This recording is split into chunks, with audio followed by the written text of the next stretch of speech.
তাকবীর, আল্লাহু আকবার, নারায়ে তাকবীর, আল্লাহু আকবার, নারায়ে তাকবীর, আল্লাহু আকবার। মাইকে আজান দিয়ে নামাজ পড়লে হয়ে যাবে কাফের, হবে না নামাজ। এমন ফতুয়ার প্রেক্ষিতে উক্ত মসজিদের মাইকে আজান হয় না প্রায় 50 বছর যাবত। এমন ভিডিও ফেসবুকে পোস্ট করতেই মুহূর্তের মধ্যে ভাইরাল হয়ে যায় সামাজিক যোগাযোগ মাধ্যমে। ঘটনাটি ঘটে সোনাপুরের পাশে রসুলপুরের মাঝামাঝি এলাকার ভোলাই মাতাব্বরের বাড়ির সামনে অবস্থিত একটি মসজিদে।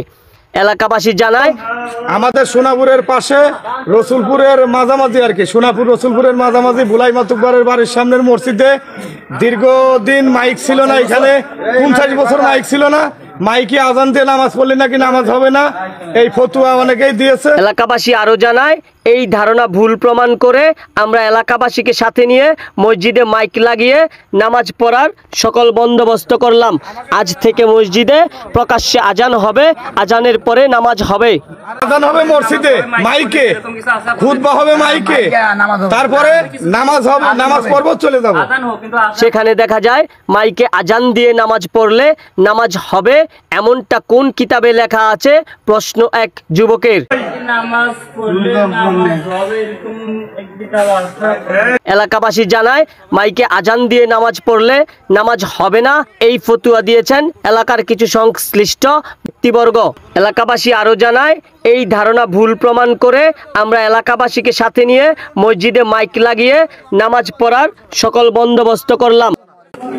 রসুলপুরের পাশাপাশি, রসুলপুর মাদ্রাসার পাশাপাশি কাজীবাড়ি বাড়ির পাশে যে মসজিদটা অবস্থিত দীর্ঘ 50 বছর, এখানে কিছু লোকজন আছে তারা বলতেছিল যে মাইকে আজান দেওয়া হারাম এবং যারা মাইকে আজান দেয় এরা কাফের হয়ে যায়, এই জাতীয় ফতুয়া দিয়েছে। তো দীর্ঘদিন পরে আলহামদুলিল্লাহ আজকে এই মসজিদে আমাদের নেতৃত্বে মাইক উঠছে। তো আমরা বলতে চাই, দেশবাসীকে জানাতে চাই, আগামী দিনে যদি এই মসজিদে মাইক নেমে যায় বা কোন রকম কোনো সমস্যা করতে চায় কেউ, তাহলে আমাদের পাশে সকলেই থাকবেন, দেশবাসী সকলে থাকবেন এবং এই ব্যাপারে প্রতিহত করবেন। আর এই ব্যাপারে যেই উদ্যোগ নেওয়া হয় আমরা নিব ইনশাল্লাহ। গোটা দেশবাসী আমাদের সঙ্গে সাড়া দিয়ে এই মাইকের পক্ষে দাঁড়ানোর জন্য আমি সকলকে আহ্বান করছি ইনশাল্লাহ। এখানে আমাদের গ্রামের সবাই উপস্থিত আছেন, সবাই ধর্মীয় কাজে মসজিদে মাইক ওঠানোর উদ্দেশ্যে এসেছেন। আজ থেকে মসজিদে প্রকাশ্যে আজান হবে, আজানের পরে নামাজ হবে। সুজন মাহমুদ, জনকণ্ঠ, নিউজ 24।